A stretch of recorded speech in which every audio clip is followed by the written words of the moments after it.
Después de Adán hasta Jesús, ningún hombre había operado el poder de Dios en una autoridad total.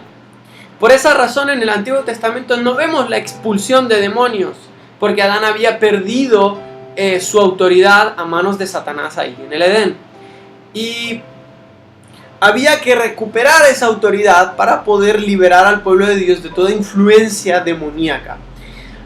Adán había ayudado al enemigo a ser legalmente poderoso, pero después de Jesús venció al diablo y esa autoridad fue recuperada y le fue devuelta a la iglesia para que ésta operara como Adán y como Jesús. Por lo tanto, hoy nosotros podemos y tenemos que ejercer la autoridad. La obediencia es la que le quita la autoridad al enemigo. La desobediencia autoriza al diablo. Entonces, ¿cuánta autoridad tenía Adán? ¿Podía ser medida? En nuestros sistemas de gobierno humanos, por ejemplo, un alcalde tiene autoridad local.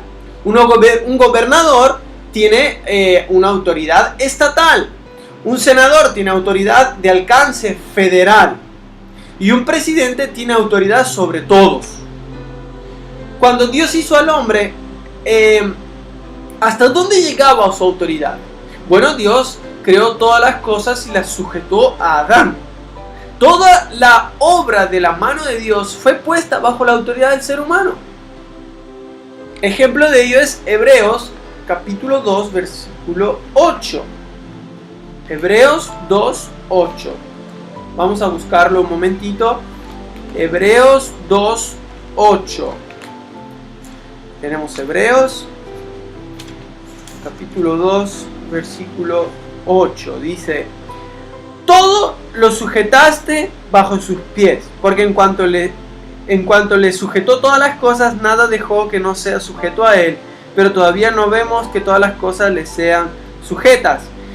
En el versículo 5 vamos a leer, dice: porque no sujetó a los ángeles el mundo venidero, acerca del cual estamos hablando. Pero alguien testificó en cierto lugar, diciendo: ¿qué es el hombre para que te acuerdes de él? ¿O el hijo del hombre para que le visites? Salmo 8. Le hiciste un poco menor que los ángeles, le coronaste de gloria y honra, y le pusiste sobre las obras de tus manos. Todo lo sujetaste bajo sus pies. Nos está hablando claramente de que Dios le dio autoridad al ser humano sobre todo lo creado. Eso explica por qué un hombre como Josué le pudo mandar al sol que se parara. Si un hombre caído bajo un pacto de menores promesas podía hablarle al sol, ¿cuánto más podía hacer Adán? Dice la Biblia que Dios le dio la autoridad a Adán de ponerle nombre a todo lo creado. A cuanta cosa tú le pones nombre, tienes autoridad sobre eso. Jesús tuvo que recuperar toda la autoridad perdida por Adán. Al principio la autoridad de Jesús estaba limitada a su obediencia, pero al recuperar la autoridad de Adán, hizo esa poderosa declaración: toda autoridad me ha sido dada en el cielo y en la tierra. Mateo 28, 18. Esa autoridad Jesús la repartió a la iglesia. Hoy nuestra autoridad es jurisdiccional, de acuerdo al propósito, al llamado y al lugar de asignación de cada uno de nosotros. Es decir, es una autoridad total, pero solo donde Él nos ha puesto o nos ha plantado. En el territorio al cual Dios nos asigna, ahí nosotros gobernamos.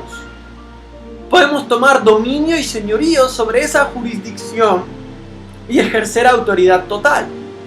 La autoridad del creyente es dada de acuerdo al territorio, al propósito, al llamado, la asignación que el Padre Celestial nos da.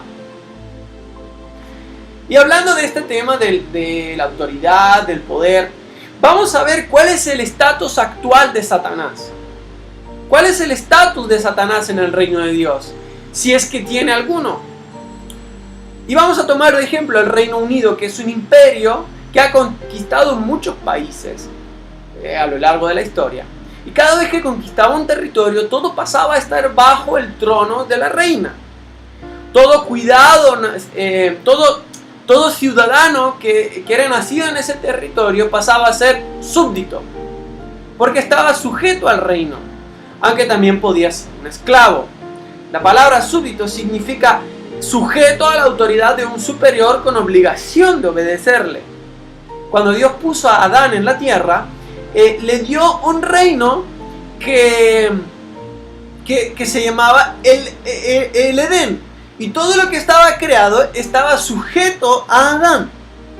Cuando Adán pecó, le dio su autoridad, se la cedió legalmente a Satanás. Perdió su poder espiritual, su poder sobrenatural para operar en la tierra. Pasó a estar bajo el gobierno del diablo. Pasó a ser súbdito y esclavo de su reino. Era un rebelde. Cuando Jesús recuperó el reino y venció a Satanás, esa autoridad que acabamos de leer en Mateo 28, 19, y luego envió al Espíritu Santo para investirnos de poder. Nos dio poder y autoridad. Ahora Satanás es un súbdito de la iglesia. No tiene derechos. Es decir, es un sujeto a nuestra autoridad como superiores a él, pero no somos superiores a él simplemente por estar aquí, sino que lo somos a causa de la cruz, a causa de lo que Jesús hizo. Él está sujeto a nuestra autoridad y tiene la obligación de obedecernos cuando nosotros actuamos bajo autoridad. El único derecho que tiene el diablo es el que nosotros le cedemos con nuestra desobediencia. La iglesia tiene que entender el verdadero estado, el verdadero estatus de Satanás para poder ponerlo bajo sus pies y ejercer la autoridad sobre él y sus obras. El estatus de Satanás es destruido, derrotado, vencido, bajo nuestros pies. Está condenado. Él está destruido, desarmado, destronado y derrotado. Satanás está destruido, desarmado, destronado y derrotado. Y esa es nuestra identidad. So many times we rush Tantas veces estamos tan apurados. past what the Holy Spirit wants to do. Pasamos de largo lo que quiere hacer el Espíritu Santo. More, Lord. Más. More, more, more. Más. More, more, Más. more. Yeah. Sí, Something algo unique único is happening. está pasando. Yeah. Sí, There it is. I could feel it.